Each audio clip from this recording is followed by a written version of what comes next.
Before there was Hannah Montana, there was Jem and the Holograms.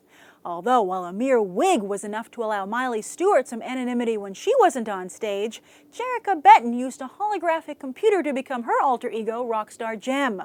All she had to do to activate the hologram was touch her Jem Star earrings, sort of like Kurt Wagner and his image inducer, and way better than a Bluetooth earpiece.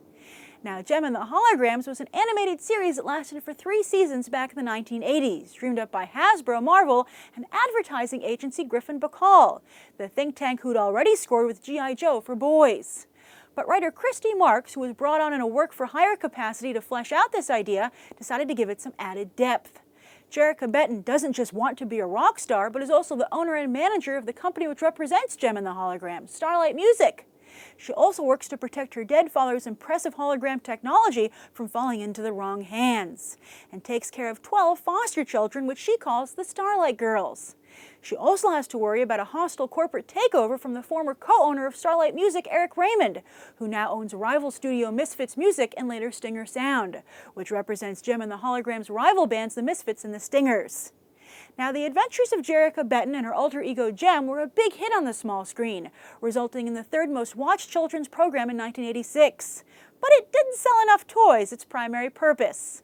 Although, to be fair, Mattel, in a move worthy of Eric Raymond, worked hard to pull the plug on Hasbro's act as they launched the competing Barbie and the Rockers line, resulting in poor sales for both.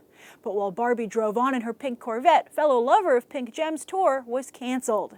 However, fast forward to today and suddenly Hasbro isn't all about selling toys. In fact, after the success of Transformers, G.I. Joe, and even Ouija, the toy company is starting their own fully funded production company, Allspark Pictures, which will initially focus on movies aimed at female audiences, since no other studios are apparently interested in backing those kinds of pictures. First Jem and the Holograms in 2015, then My Little Pony the Movie in 2017. But the movie adaptation, spearheaded by horror producer extraordinaire Jason Blum, the music manager who discovered Justin Bieber Scooter Braun, plus Step Up 2, 3, and G.I. Joe Retaliation director Jon Chu, aren't consulting original creator Christy Marks, so the result is a little different.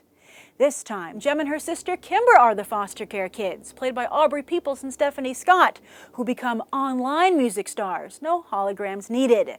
They embark on a music-driven scavenger hunt all over Los Angeles, let's keep that budget down, to unlock a mystery message from their missing father. But the group does maintain its diversity. Aja Leith, that's how they drew Asian back in the 1980s, is still part of the group, played by Hayley Kiyoko, as is Shana Elmsford, played by Aurora Perrineau. Fun fact!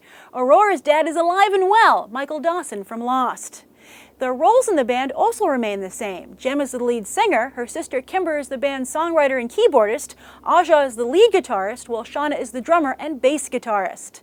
Take note, in the original animated series, only Jerrica used her holographic technology to become Jem, so maybe that's why the movie got rid of it? Road manager, engineer, and love interest Rio Pacheco is still around too, played by Ryan Guzman, going from terrorizing MILF Jennifer Lopez to robbing the cradle? Although it looks like the Lois Lane Clark Kent Superman-style love triangle won't be included. And 80s staple Molly Ringwald plays Mrs. Bailey, who runs Starlight House. Juliette Lewis is also in the film, perhaps as Erica Raymond? And if we get a sequel, perhaps late addition to the animated series, Carmen Alonso will join the band. So while Jem and the Holograms clearly captured fans' attention back in the 1980s as an animated series, will they work as a live-action movie? One where they've been made much younger and the business and technology aspects of the story seem to be removed? Scooby-Doo Meets Annie does sound pretty good, yet it seems boy bands are a much surer bet than girl bands. But IDW seems to think it's a pretty good idea, teaming with Hasbro once again after G.I. Joe, Transformers, and My Little Pony for a brand new Jem and the Holograms comic. And this first cover provides some idea of the band's new look.